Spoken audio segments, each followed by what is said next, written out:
Welcome back, everyone, to a new episode of Red Flags, Green Flags, Modern Psychology for Everyday Drama.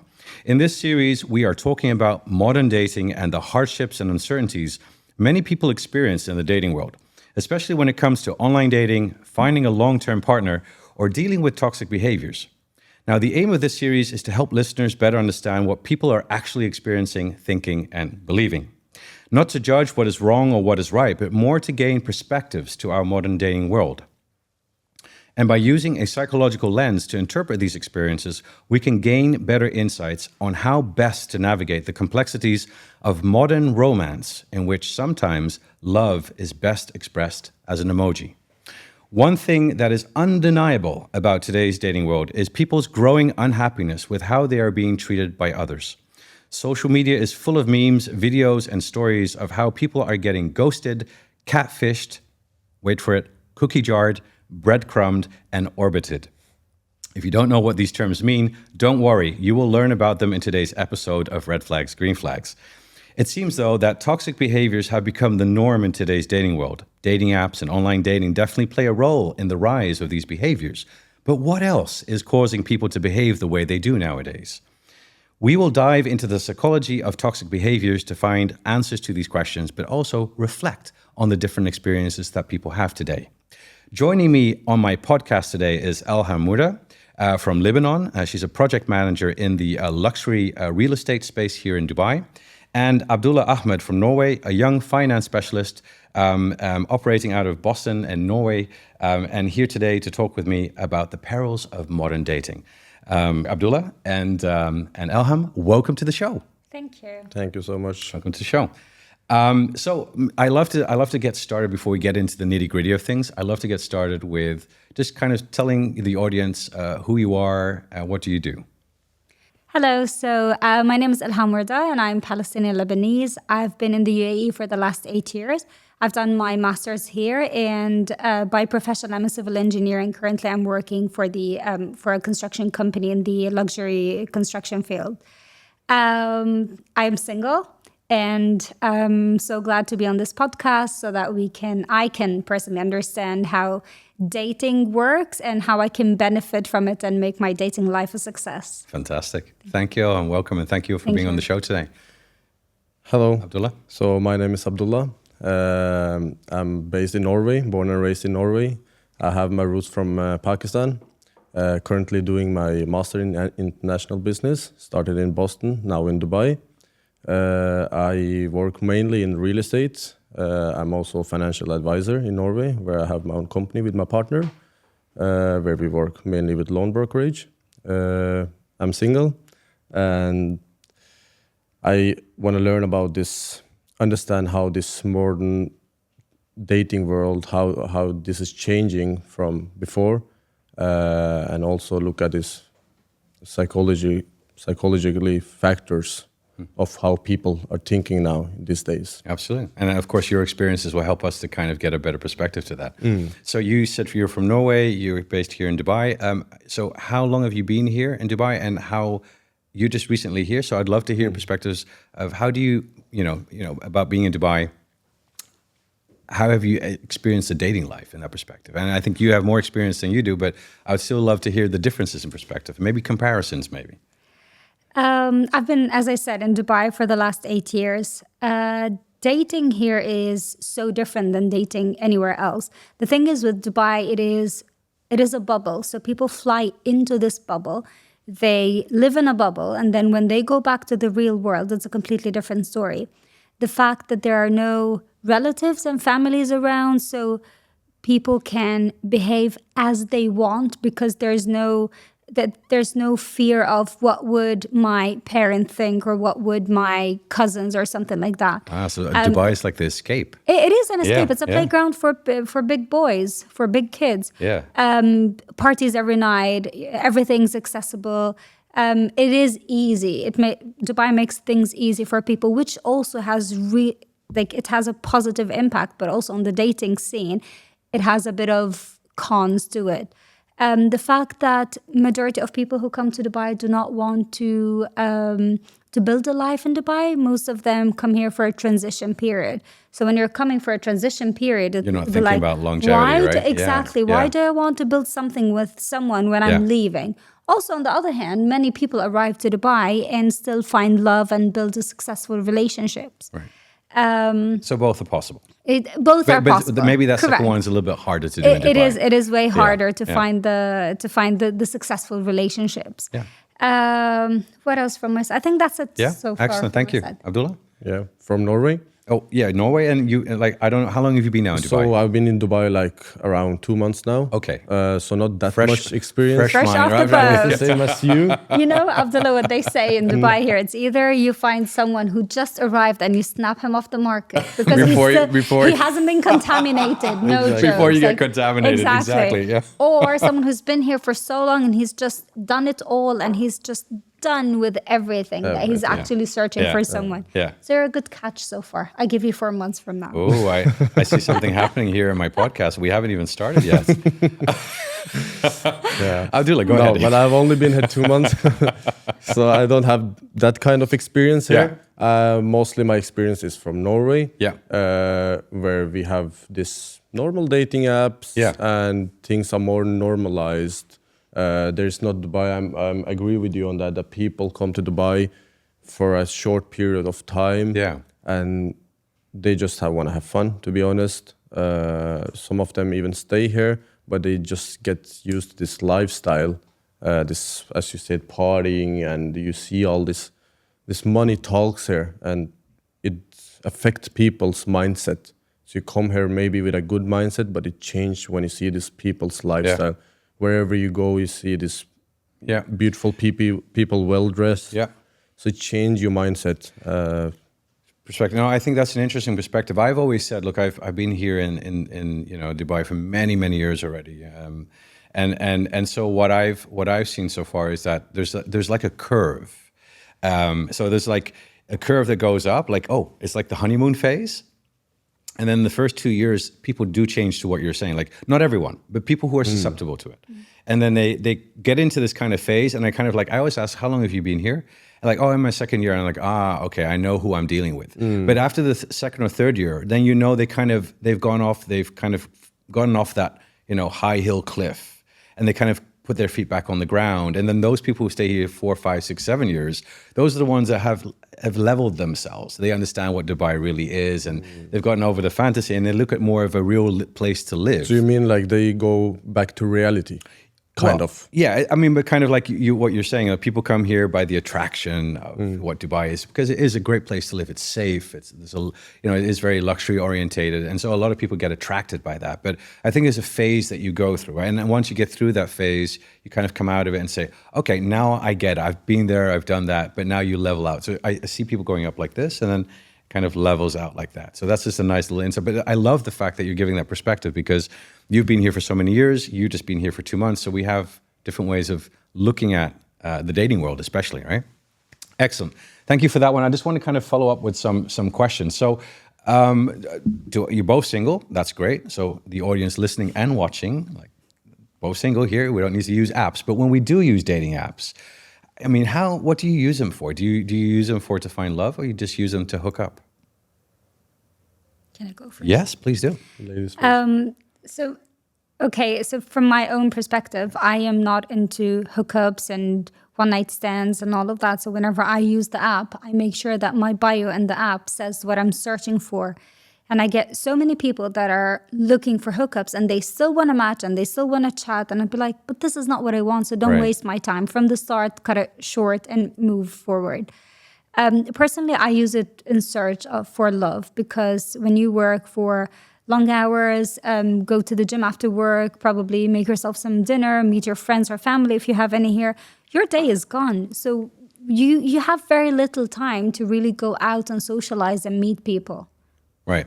And so basically what you're saying is that you know what you want. You know when you use the app intentionally, and you filter out basically what you just don't want, right? Correct. So and do you find it hard then? Yes, very. Yeah. Very. The number of just the stuff that you see there, you'd be like, but how can I have this as a husband? Like, it just does not make sense, the way he looks, the way he poses, the way he's writing about himself. If a man cannot tell you about himself from the way he stands or just from the few words that he can enter on whichever app, what are you expecting of that man? I also have this conversation with friends. So I've seen these things from the girl sides and the boy sides.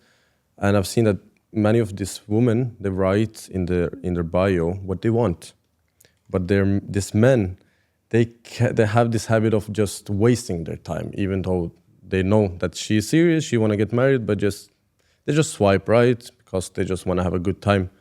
So it's kind of a waste of a time. Yeah. So, I spoke about this in one of my other shows. Like the mating strategies for men and women are different, right? So women have more long-term mating strategies, where men it's more short-term mating strategies, evolutionary perspective-wise. And so how does that behavior turn up, right? So again, you're using the app to try and find someone, but then when you actually see how many people are on the app not using it for that, they're using it more for quick hookups and not looking for something serious nowadays. And it's not just a gender perspective, but it's also, I think, maybe the perspective around what do we want? What is a relationship nowadays? Maybe we can start with that one. How would you define what a relationship is? These days? For you. By the way, how old are you? 24. 24, so yeah. So a relationship for me is for me, it starts with dating. You get to know this person. Some people don't like to call it dating. But you get to know this person and you look for the right values. And I think if you're serious in life, you just want to get married. So this relationship phase shouldn't be very long, in my opinion. Interesting. So for you, when you put yourself into that phase, so it's a phase that you put yourself into, and then when you're there, you want to be quick about it. Yeah, it was different when I was younger, maybe when I was 20, 19 years old, 21. But then you get serious in life and you want to settle down with a woman. And this relationship, I don't even like to call it a relationship. I just like to call it to get to know each other, and then you can get married. Because if you're smart, you can see the right values of this person, and you just find each other. You find, okay, this is important for this woman. She wants to settle down and she wants to have a family like this. You plan this and you talk about the important things and not about partying and clubbing and stuff. And I think this process shouldn't be very long. You don't need to be in a relationship for a couple of years to marry. Interesting. That's for me is the relationship. So what I take away from that is like it's something that you put yourself into, a certain mindset. It happens, and then you want to be quick about it. Not very quick, but you use your time, but not too long. Okay. What's not too long, time-wise? I don't think you need a more. Week, a month? Sometimes, yeah, but I don't think you need more than like 1 year to actually know if you want to marry this person or not. I don't think so. Yeah. I think people who are ready to settle down don't even need 5-6 months. Interesting. Yeah. Elham, what's your definition of relationships and how would you respond to that? A relationship is having a partner where you have the same goals for the future, same perspectives to an extent, because you cannot be with someone who's 100% similar to you. You and your own sister are born from the same womb and you're completely different. Right. But at least someone who has the same perspective on life, someone who has the same values as Abdullah said, someone who has the same goals as you are, someone who respects you as a person and has at least the basic values that you have. That person being with you together is a relationship. Does this mean that relationship is marriage, companionship, situationship, however people want to define it, correct.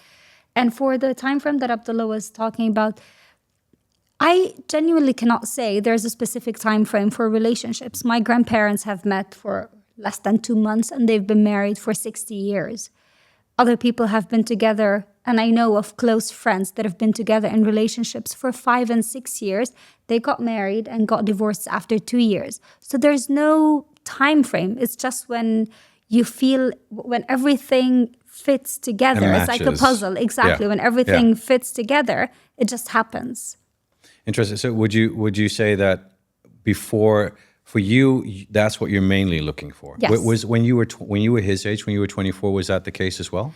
Thing is, that's where your culture plays and comes in perspective. Where I'm from, we don't really date for fun. You date to find a prospective husband and end up married and start a family.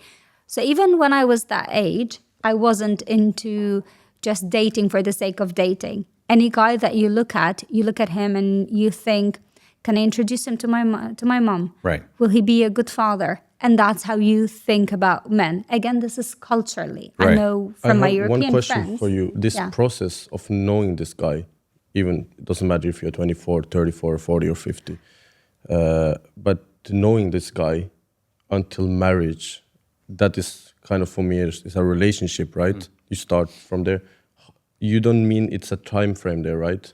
I wouldn't put a time frame on it. Well, the thing is, from my perspective again, if I am meeting someone and I know that this could build and end up in something, I wouldn't want, especially at my age, that's where your biological clock starts ticking. So do I want to spend more than a year getting to know that person? If within a year time he couldn't tell that I could be his life partner, then what's the use of this? He wouldn't know in 2 years' time. He wouldn't know in 10. So it is kind of just put a little time frame on it for the sake of my age. I think when I was younger, around 24, I wouldn't have thought about the time frame as much.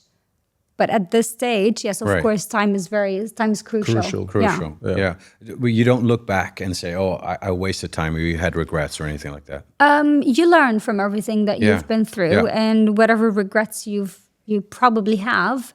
The person that you are today is a result of everything that you've been through before. Right. So no, I don't regret it. And I love that framing. Yeah. I really love that framing, Elham, because a lot of people that I've spoken to, and some of my clients, 37, 38, and they're like, I'm so successful, I've got everything, but I just regret that I didn't spend time building a relationship. I would have had a family now, and if I had married X, Y, and Z, this would be so different. And I say, don't beat yourself up. You are so successful. Look at where you are today. It doesn't mean that you could have, you're not successful because you don't have the kids and you don't have the family, because we always like to compare ourselves to other people. And when you have, and that's what I want to ask that question is, the moment you frame it that way, look, my experience so far has got me to where I am today. It's made me the person who I am. We are a product of our past. Correct. But we don't need to be a prisoner of it. And in other sense that we can be happy with who we are, and let's bring that forward. But I love that position, because I think a lot of people listening right now who are at a similar age as you are thinking, wow, I didn't think about it that way. I didn't think about, let me just own it now. And, this is what's made me who I am today. I don't have to feel regrets about not finding someone earlier, and let's put some statistics to this. The majority of women nowadays, especially in the West, in the UK, for example, statistics have come out for the last couple of years that show that 30 plus women who are 30 plus are actually the biggest group of women now having kids for the first time. So women are now prioritizing career, and but there's still this mindset that we have to rush things up. And maybe here culturally, right, your moms and dads might push you and say, "Look, you have to get married. When are we going to have some grandkids?" And they'll try and push, and they'll be very subtle about it eventually. Or sometimes they'll be very harsh about it, and you just always have that in the back of your head. But if you can let that go and just own yourself in this time and space, then you're going to be much more in a better position to find someone, because in the end, it's about finding yourself, right? Correct. And now that you've mentioned, when you beat yourself up and when you're not good in your own shoes and you're down from the inside, and you go and meet someone who's picture perfect and who's probably your Prince Charming, that person, because of the energy that you have, you probably are not saying anything or you haven't mentioned anything. It's just the energy, the attitude, the mentality. It pushes that person away because you're not good in your own shoes. Yeah. Hey, I also like to bring up some questions from my followers online, and I'll start with then you, Abdullah. Maybe you can start with giving an answer to your perspective, what it is. Yeah. So this question comes from, her name is Rini from South Africa, and she asks, do people really find their soulmate through dating, or is it just by chance? She speaks about how her parents met on the bus back in the days, flirting, courting, etc. She says she doesn't believe today's dating world is about courting anymore. What do you think about this? Not about. Well, what do you think about? Do you need to date to find someone, or is it just by luck? Like without, specifically, because dating can also be luck, but like, going to the supermarket or bumping in someone at a party or whatever. I still believe in that. Yeah. I still believe people can meet on a bus stop or in the mall or wherever in the world in different situations. So yeah, I still believe in that, and I think you still need to date to find somebody. Yeah. But I didn't quite understand what is she. Well, I think what she's alluding to is the fact that maybe, let's say back in the days, when I think about our parents, right? And I think about my time. I'm 46 already, so I go to a bar and pick up someone, right? But and if it didn't work out, I like to. Sorry, that's my Spanish side. Inside of me, I like to flirt. I like to flirt. But nowadays, you look at someone and they just they turn away and like, what are you doing? Why are you looking at me, right? Like, not that saying that everyone is like that, but I think what she's alluding to is the fact that because we use our phones so much, we don't really Look around. We look around. We've lost a bit of a social connection. Why should I go out to you, find out who you are, when I can go on someone's Tinder profile and get X to Z and know what they like, from everything from home to bed. So I think that's what she's saying. Like, do you really find someone, true soulmates and love, by going on dating sites? Because I think she's also saying, like, I've given up on them. Okay. Or do you actually really find your soulmate by chance? It's both. Even online, it's by chance. Do you know Yeah. how many men are on social dating apps? Yeah. There's a ton of them. So it is also by chance what are the odds of matching with someone who probably flew into the country and left and then came back? So it is by chance, whether online dating or on the bus or even at a bar or at the mall. Yeah. It is chance, but also it is how you present yourself. It is how if someone looks at you and smile, Yeah. just don't frown, just smile back. No one's losing anything. Just be nice, be your authentic self, and that will attract. Being your authentic self will attract what you deserve. But let's pretend that let's say I'm in a bar, Yeah. taking some drinks, I'm alone, and I see this beautiful girl who I'm attracted to, and I want to approach her. Do you think I'm going to approach her, and I did it, but do you think that if I seen the same girl on social media, I went through her Instagram, I would approach her? Do you think it's a difference there? Oh, but no, I think, look, for example. Because you have this social media where it's very easy to find people. Yeah. But I feel like you have this mindset of that's this dating in the modern world, is that it's very easy to replace people. Yeah. That's what's happening. That you talk with someone and you are vibing and you have a very good time. Yeah. But you feel like it's very easy to replace this person. Because you're always looking for something better. Right. But when you approach someone, it's a little bit different. I don't feel you have that kind of mindset. Because on social media, you just scroll and you see a person and you're like, okay. So this is a very interesting conversation, because now you're saying that when you meet people in the real world, like in a bar, it doesn't have to be a bar, because a bar you can almost expect to meet another person, but in a supermarket or, at the bus stop or wherever, that you go up to someone and say, hey, how you doing? And then because you and a lot of us might feel very fearful to do that, because it's a hard thing to do, right? And also rejection is part of the game as well. But you're saying that if you took that approach, you would be more long-term thinking or more respecting to the other person. Is that what you're saying? Yeah, that's what I'm saying. That it's a difference between approaching on social media and approaching in real life. That's interesting. Yeah. And I think because there's not a human touch to it on social media. It's just someone. Right. It could be There's a anyone. screen between us, right? Correct. Yeah. You have this real life in front of you. You go, you have this energy. Yeah. You want to approach this person. Yeah. Social media is laziness.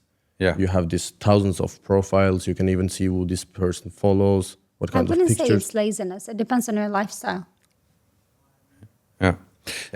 But okay, but I love this. I don't want to lose this thought, because I think it's very fascinating. I've never thought about it that perspective. So, one, if we go back to think about our moms and dads, of course, they didn't have, when we think about dating is for mating options, right?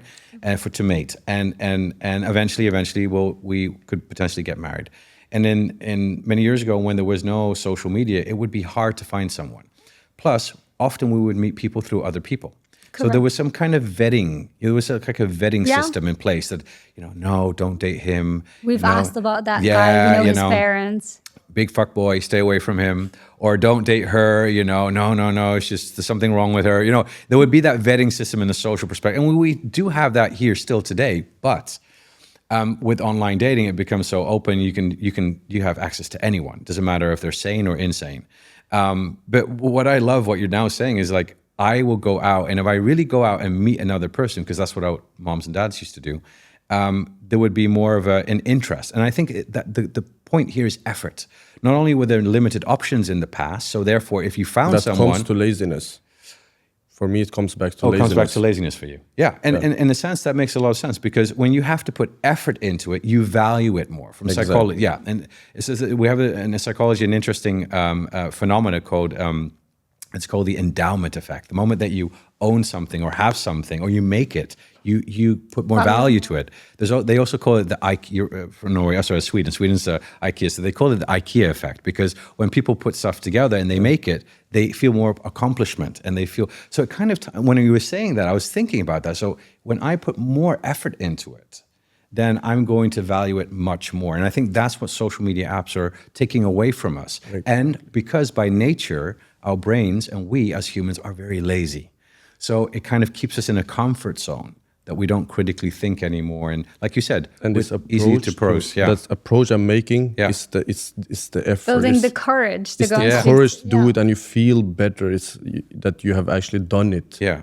That's why I said laziness, because it's very easy to just... It's very interesting. It brings us also back sometimes to the psychology of men, right? Men love accomplishment. They love winning. They love a challenge. Hunters. Not always. And right? this adrenaline. Well, tell me more about that. Now, this adrenaline is just, I think many men, not all of them, they like this adrenaline, this challenge. It goes together. That this challenge, of course, that, I cannot make it, or it's maybe hard. Okay, you get rejected by a girl. It happens, right? Of course, yeah. And you still want to go for it. You don't like this rejection, and you have this adrenaline. I don't know so much about it, but I know that you have this inside of your body, and it encourages you to do things as a man. Interesting. And I think it drives a man, and it's beautiful. Yeah. Elham? Well, if it weren't for the adrenaline that the men had, we would have stayed in caves. So, but it is men are hunters, and it is a fact. So whenever they love a chase. So that's why if anything comes easy to them. But again, you know what? Yeah. I think age and maturity plays a huge role there. Because if you're talking about a teenager, of course he will love the chase. But a man in a certain age is like, you know what? I've done my chase. I want something more stable now. So I really don't want to do the chase. I want someone who's But when you say stable, you mean easy? Because no, I think there's different. I think there's teenager and this man who's 50 or 40. They are both chasing, but maybe in different ways. Yes, they're both chasing in different ways. Correct. But what I'm trying to say is that I actually lost my thought.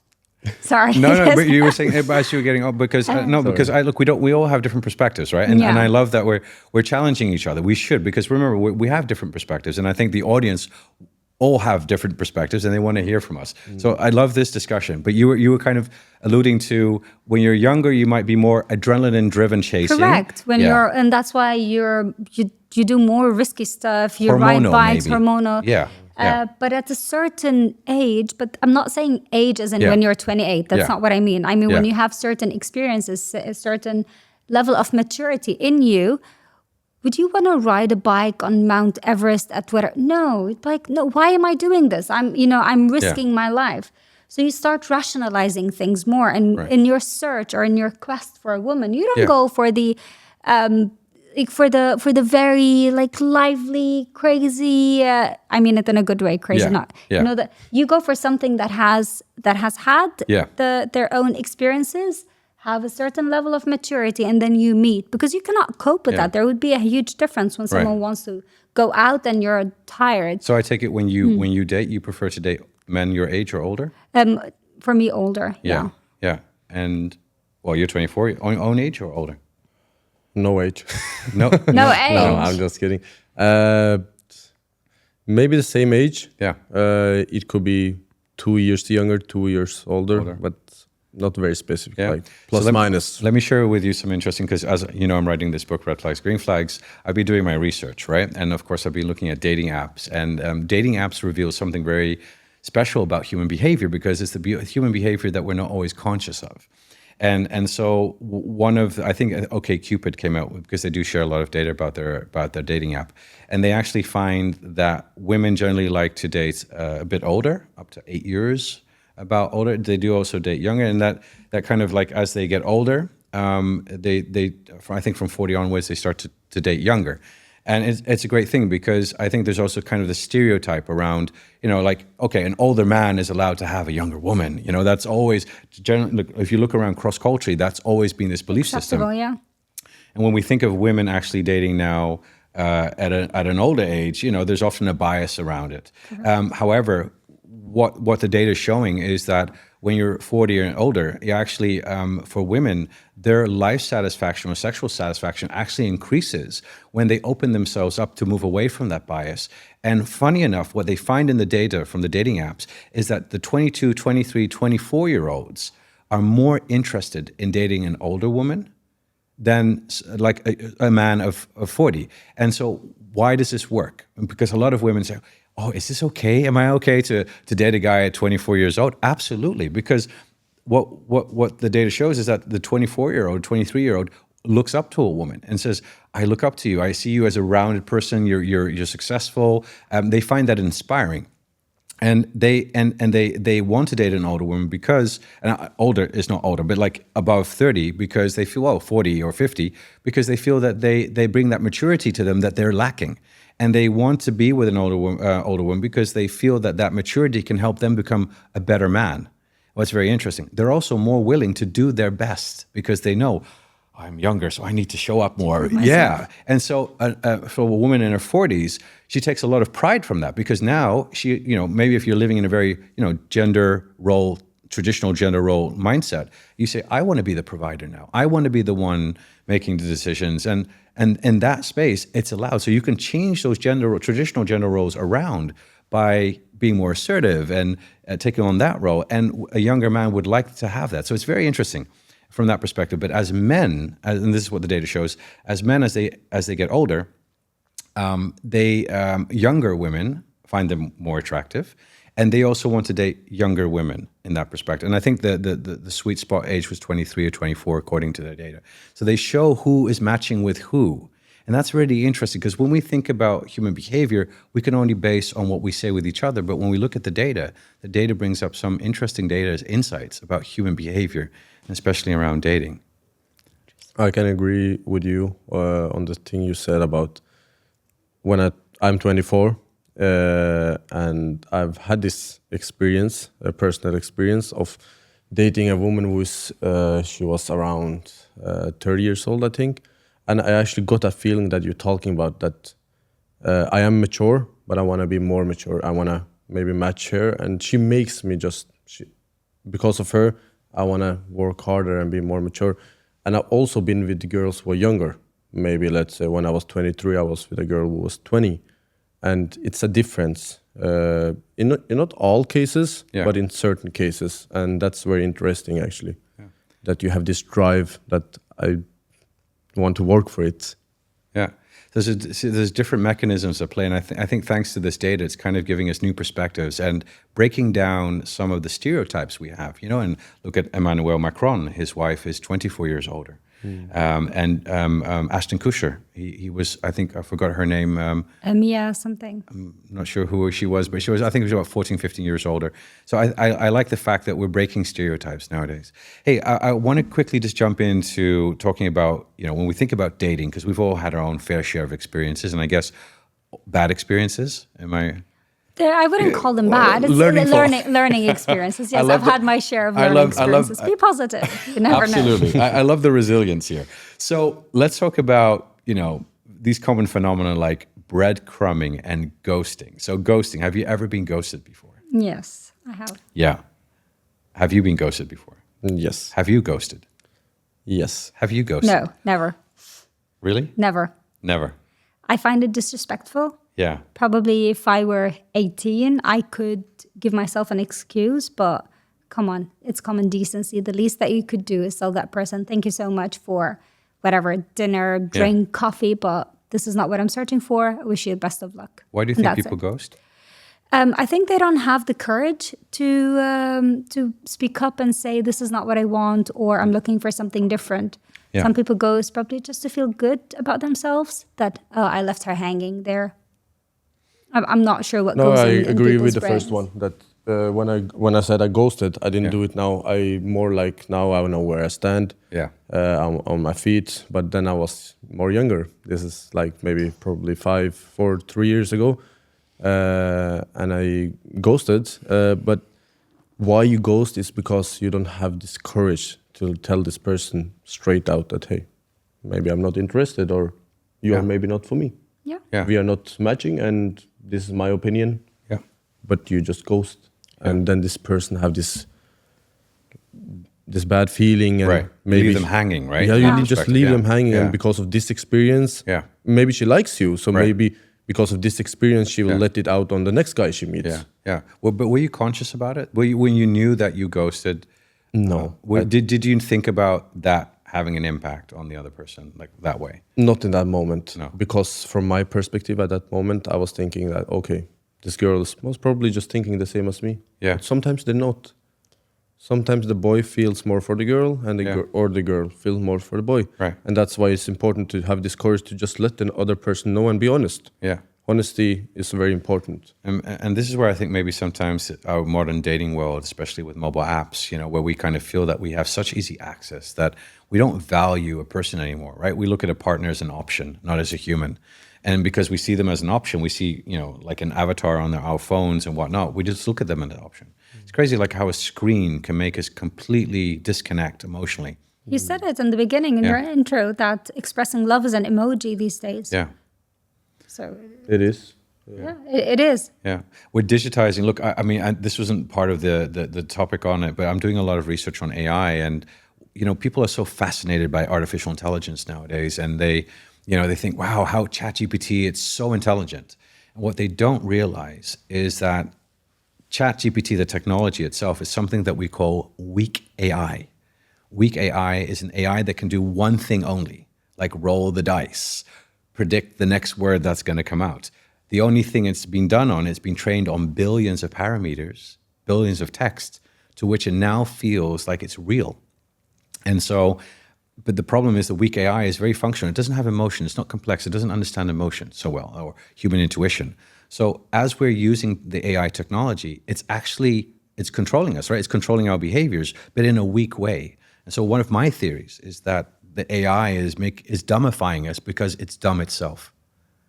But we're not realizing. So we're basically becoming zeros and ones in our behavior through these platforms. So that's why maybe we should go back and meet people at the supermarket. And I always, even when I was young, since I was 16 years old, I always believe in that. I always prefer to meet someone outside. Yeah. It means a lot for me. it is the most beautiful way of happening, It's right? the most Correct. beautiful way. It is. It's original, it's pure. Yeah. No social media. No social media. Okay, now we've talked about ghosting. Have you ever heard of the term breadcrumbing? Yes. How would you define what breadcrumbing is? They keep you hanging there, and whenever they feel that you're getting away, they just throw you a bit of, hey, how are you? I miss you. And then Right. you start developing feelings again. Right. And then they leave you there hanging until the next I miss you or how are you? Right. They just don't want to let you Yes, go. they don't want just to let keep you you go. hanging, but just Correct. like, yeah. Probably checking other options and waiting to see Yeah. which one fits. Or seeing which one works at the Yeah. moment, right? What is the definition of breadcrumbing? I So, never yeah. heard about it. Yeah, Elham, she gave a great expression, a great explanation of it. So breadcrumbing is basically, like think of the birds. Do you give it the whole bread? No, you just give Just it a little bit. crumbs. Yeah, Just a yeah. little bit. So you give breadcrumbs, you just throw it out. And maybe, for example, when you text someone, you text them once in a while just to keep them hanging. So they might believe that they might have an opportunity with you. You're not interested, but you just send them some breadcrumbs so that you keep them hanging. That's a toxic behavior. Oh, really? It is. Yes, very toxic. a Yeah. very It is. toxic. It's the worst kind of relationship. That's giving you wasting the time of the person. Well, it's a game, right? And some people like to have, like when you have multiple options, you can only spend so much time with one. Look, before we have to spend time face to face. But now you're spending time purely like with multiple people. So you kind of keep it together. But what's very interesting about breadcrumbing, there was a study done, I think, in 2015 by Duke University. And they did this kind of online, or it's supposed to be online dating, but they create like this computer simulation where you had 3 doors. And they said every time that you open a door, you get, like, it all has like 100 points. All 3 doors have 100 points. Every time you open the door, the points stay. And the other 2 doors that get kept closed, the points decrease. So it's supposed to represent online dating. You have multiple options. Is it a good thing, yes or no? And so what they found was, if you like a door, if you like someone, you keep on opening up the door, right? But what happens is all the other doors kind of like get smaller and smaller and smaller, and then you've got one chance left before they disappear. And you would think rational behavior, if you like someone, let's stay with that person. But what they found in this study is actually that people are willing to give up the bigger pie, the bigger door, not to lose that one option. So I'm not saying that that's the only behavioral explanation, but I thought it was very fascinating. It's interesting. It's very interesting. And that's exactly what's happening. That's what breadcrumbing is, or what do you ever call it. Do you experience that at all? Or have you experienced that? No, I've never experienced that. No. I never done it. I never experienced that. But I know that people do it. I heard about it. Do you have a friend that does it? I have friends. We all have a friend that does it, right? We always have some friends who do it, or know somebody who do it. I have a friend that does it. Oh, yeah. Just some breadcrumbing. Just a little bit. Just a little bit. Okay. Maybe 3 days later, just a little bit more. Just more, yeah. Or a week later, yeah. I've done a lot of reels on it and TikToks, and it's blown up because people can really recognize it. It seems like to be a very norm, right? It becomes a norm in today's dating world. Okay, so that's breadcrumbing. Here comes the next one. Cookie jarring. I don't know what that is. I don't know. I think a lot of people don't know what cookie jarring means. Okay, so cookie jarring, like think about a cookie, right? You put it into a jar and you keep it there. Yeah, just imagine that. Can you imagine that? Yeah. So the cookie's there. I love cookies. We love sweetness, right? So the cookie's there, and then we take it out, and then we eat the cookie, and then we, put it back. So the idea behind cookie jarring is that you date people, but you don't get them involved in your life. Like you don't allow them to come close to your friends. You might only date them at your place. You don't go for dinners outside. And then eventually, like, you can be dating the whole time and thinking, hey, why are we not meeting outside? Why are we not doing more than just that? And maybe the other person has a relationship, or doesn't talk about you on their socials, etc. And maybe he's married. Maybe he's married, yeah, correct. Or maybe she's married as well. Married, not only he, right? So it's could go both ways. Yeah. So have you experienced this, and do you see this at all? Cookie jarring? I can't say I've seen it personally. No. And I haven't experienced it. No. Abdullah, I think I've experienced it. Yeah. So you date for a certain time, but you don't go forward with a relationship. You just keep it at the same level, right? And you don't include friends. You don't. You keep them away from that. Yeah. It could be for many reasons. It wasn't for a long time, but I have experienced it. Why is like that? It depends. I think some people prefer to keep it that way, and I don't think it's wrong at all. Some people just like to have it like that. Yeah, and I don't blame them. If both people, totally fine. If both are happy with it, then it's up to them. Yeah, who are we to judge? You do something maybe more in secret. Maybe it could be socially. But that's also the thing that some people can maybe have a relationship and they don't want the other person to know. It is one of the very common questions now in dating in Dubai, where you ask, are you married? Do you have kids? Because it seems that telling the other person that you're married is not something important when you're introducing yourself. So you actually have to ask whether that person is married or not. Right. And you get the answer of separated. Have you signed the divorce paper? No, then you're not separated. You're still married. Oh my goodness. Yeah. Wow. I had this experience actually. With a girl here in Dubai. Yeah. Only been here 2 months. Oh, wow. Tell me about it. So I started meeting this girl. After a couple of times, I figured out that, okay, she is, till this date, she is married. Yeah. But she is going through this divorce, which will take up to 10 months. Yeah. So for the next 10 months, she will be married on the paper, right? Yeah. So so that was actually the case. But I don't. Yeah. Yeah. It's nothing. It's nothing wrong about it. And I think It this happens a person, lot this also. girl, Yeah. can be open as long as she's Right. finished with that her ex-husband. She can meet other guys. I have, I personally have some reservations around that because, why do people search for another person? It's like you become the replacement, like the rebound sometimes. And I've seen with a lot of relationships that, people get very unhappy. And I always give the advice because I can see how infatuated they are. They're in love and they come to me and, this person, he just broke up with his wife and they're still in the divorce stage and I really love this guy. And, and then my advice often in that case is take your time, because you don't know if you're the rebound. Let's see how he or she feels about you once it's official. Because there's a big difference between you being married and wanting an escape versus I'm escaped and now me being with you. And my advice there is once the divorce papers are signed, give it 6 months. Correct. So during this divorce period, you can have fun, do whatever you want, but don't really start. I mean, that again is my advice: is give it once everything is official, then and go into like officially meeting that person because they might feel very different about you once those ties have been cut.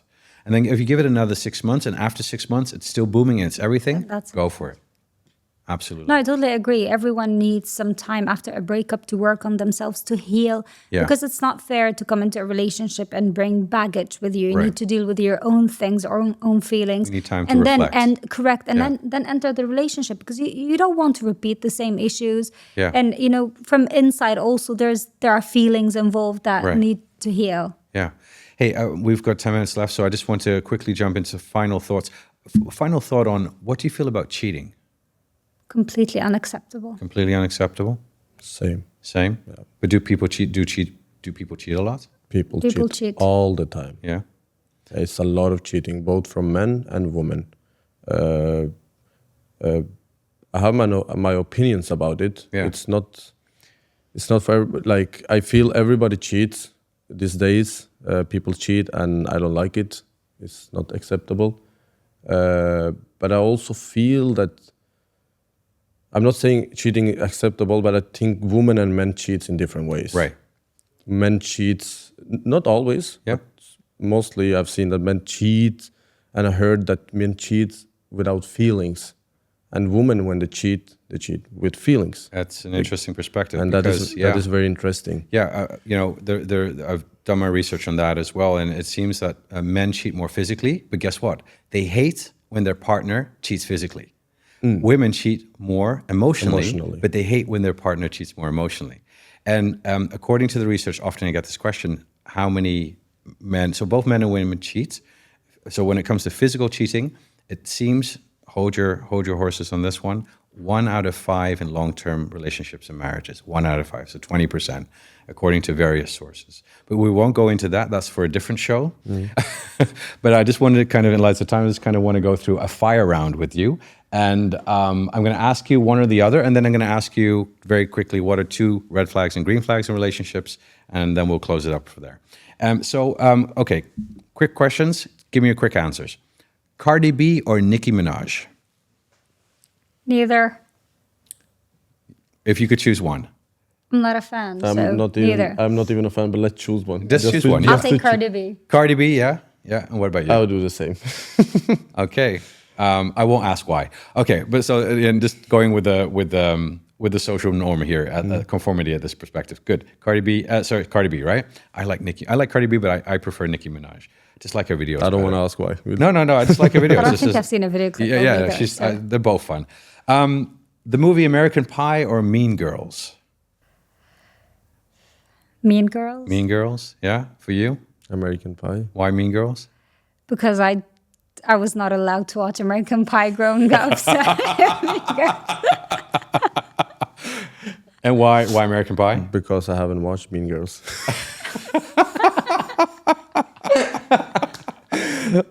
Okay, good. Yeah. Okay, that's a great answer. Hopeless romance or single forever? That's a very quiet moment. Ladies first. oh, thank you. I'd take single forever. Single forever? Yeah. Why? I mean, why sleep on your pillow every night with a heartache? I can be by myself and save myself the heartache. That's an interesting topic, and we're going to talk about in our next episode why people prefer to be single nowadays and not get into relationships. Thank you for that one. What about you, Abdullah? Hopeless romance or single forever? Yeah. I think I will go with hopeless romance. You still believe in romance and Yeah, I do.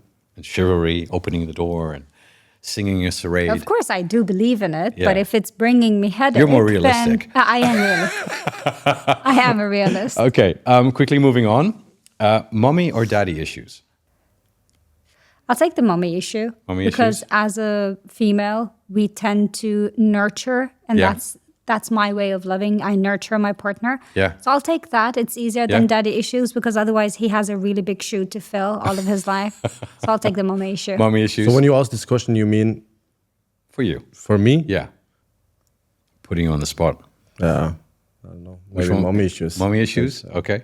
And then final one, and then we'll go to the red flags. Snapchat or Telegram? Snapchat. Snapchat, what's your Snap score? Around, I think, 100,000. But That's a red flag. But no, but that's not that much because I'm joking. but we only use Snapchat in Norway or Instagram. Okay. We don't use this Yeah. Telegram and that much. Maybe now Yeah. in this Yeah. this new generation, but I've always used Snapchat. So Yeah. I've had Snapchat for like 8 years, and 100,000, that's not that much. Yeah, I checked mine today before I was going to ask this question. Mine's 5,000 only. Okay. So yeah, it's not that bad. And I use it only purely for research purposes, of course. Okay. Because pictures course. disappear and whatnot. Okay, for you, Snapchat. or I don't Telegram? have Snapchat and I've never used Telegram, so I'd take Telegram. Telegram. Yeah. Excellent. So final question: 2 red flags in dating, or two green flags in dating? That you Red flags for me would be a person who comes from a broken family Yeah. and no ambition in life, I'd say. No ambition in life. Yeah. And 2 green flags. Green flags, someone who's genuinely nice just because he is nice, and someone who's good in his own shoes, someone who's confident as he is, and he doesn't need to put anything on to pretend being someone else. Being his authentic self. Correct, being authentic Yeah. self. Yeah. You know what you get from Right. these people. And when you said broken family, do you Yeah. mean like just single mom or single dad, or what do you mean? You always see it that people who come from broken families, divorced, being raised with a single mom or single Yeah. dad, or just having issues, childhood traumas, Right. and they don't treat themselves, they don't work on themselves. So people You haven't done see- the work. Yeah, correct. People haven't done the okay. work, and majority of people that I have seen have Yeah. not done the work. Okay, that's So the a really second- important nuance. Correct. Though. Yeah. Correct. Yeah. Because Excellent. you feel it in every way of the relationship. You Right. see it, you feel it, you breathe it, and you're like, are you okay to deal with it or not? Okay, thank you for that one, You're Elham. welcome. Abdullah. Red flags can be not intelligent. And the second red flag is a woman who is not able to adjust to the environment and to the circumstances. You say that with a very deep tone. I do What do you it mean exactly? Because I was thinking, I was choosing my words wisely. Wisely, yeah. It's important, right? Yeah. And the green flags is caring, a caring woman, Yeah. and a family person. Family person. Family person. Yeah. And when we said intelligence, how could you?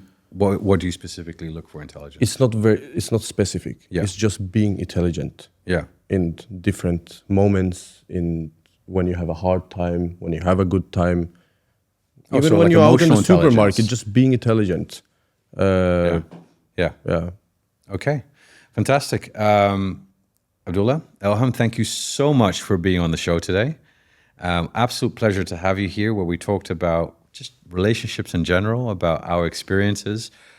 We focused on, some of the toxic behaviors like ghosting and breadcrumbing, and we didn't even get to orbiting, but that's, we'll talk about that some other time. But I very much enjoyed listening to both of your perspectives, because you both brought in 2 different worldviews about the dating world. And I love that. And I love that you challenged each other on this. And I hope you enjoyed this podcast as well. It was lovely. Thank you so much for inviting us.